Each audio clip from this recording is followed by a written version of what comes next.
Espn. He nailed that one. The sweet spot we talked about. He made it look so easy. What more is there to say?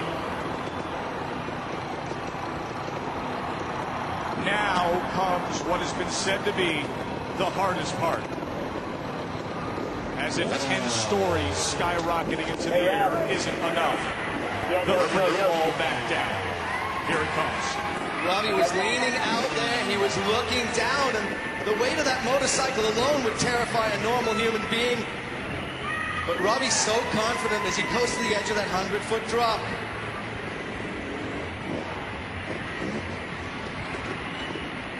He's checking the bike is in the right gear. You can see him there, pushing up and down on the shifter pedal.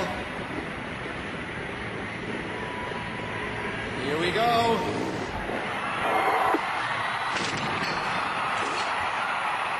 He did it!